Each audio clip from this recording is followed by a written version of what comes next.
आमिर जहांगीर साहब, thank you so much for joining us. मुझे बताइएगा कि इस रिपोर्ट की जो इम्पोर्टेंस है और इसका मकसद क्या था। ये रिपोर्ट हुकूमती कारकर्दगी रिपोर्ट या सियासी जो स्कोर कार्ड होता है उससे किस तरह मुख्तलिफ है?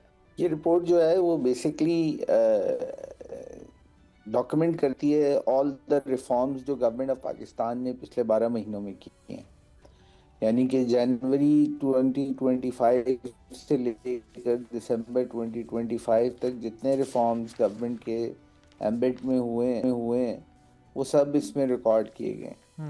सो ये बताती है सबसे पहले पिछले साल के मुकाबले में इस साल 120 के मुकाबले में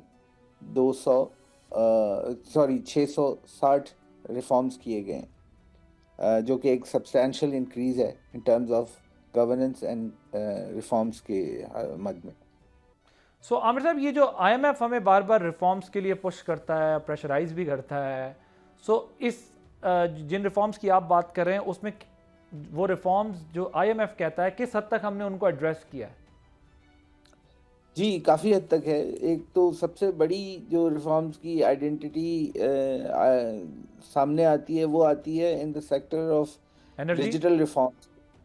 एनर्जी है, बट डिजिटल रिफॉर्म्स की शक्ल में हमें नज़र आता है कि किस तरह से डिजिटाइज किया है हमने पब्लिक ग्रीवेंस को, पब्लिक एक्सेस को, अपने प्रोसेसेस को, सिस्टम्स को, जो कि ख़ास कर एनर्जी सेक्टर में हमें ख़ास कर नज़र आता है।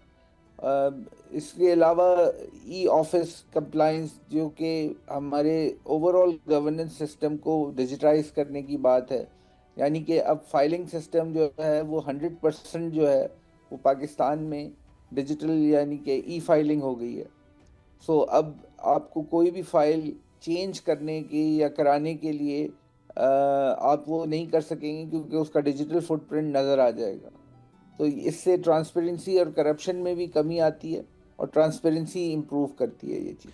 Right, thank you so much Aamir Jahangir, आपने उनकी गुफ्तगू सुनी। एक और इम्पॉर्टेंट डेवलपमेंट हुई है अमेरिका की सेनेट की फॉरेन रिलेशंस कमेटी में। उन्होंने हाल ही में no tax dollars for terrorist act की मंजूरी दे दी है, जो महज एक कानून साजी नहीं बल्कि एक वाज़ेह पैगाम है कि अमरीकी टैक्स पेयर्स का पैसा किसी भी सूरत दहशतगर्द तंजीमों के हाथों में नहीं जाना चाहिए।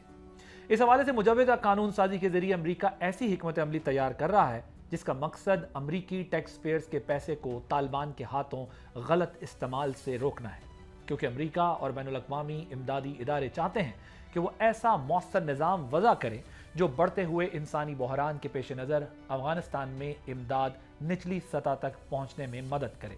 क्योंकि अफगानिस्तान में तालिबान के इक़्तिदार संभालने के बाद बैनुल-अक़वामी इमदाद का सिलसिला तो जारी रहा, लेकिन निगरानी के मौसर निज़ाम की अदम मौजूदगी ने इमदादी रकूम के गलत इस्तेमाल, टैक्स वसूली और मुबैना तौर पर दहशतगर्द नेटवर्क्स की मुआवनत जैसे खदशात को जन्म दिया। अब अमरीकी और अक़वाम मुत्तहिदा की मॉनिटरिंग रिपोर्ट्स ने इमदादी फंड्स में बेज़ाब्तगियों और करप्शन पर मजीद संजीदा सवालात उठा दिए हैं, जबकि खित्ते में बढ़ती हुई दहशतगर्दी खुसूसन TTP की सरगर्मियों ने इलाकाई सलामती को मजीद पेचीदा बना दिया है। यही वो अवामिल हैं जो इस कानून साजी की बुनियादी वजह बने, क्योंकि अमरीकी इंतजामिया ने महसूस कर लिया है कि अब तालिबान हुकूमत के साथ किसी भी किस्म का तावन वाज़ेह और काबिल तस्दीक शराइत से मशरूत होगा, जिनमें दहशतगर्द ग्रोहों की सरपरस्ती का खात्मा, तमाम लसानी ग्रोहों की शमूलियत, खवातीन के हुकूक की बहाली और इंसानी हुकूक का एहतराम शामिल है।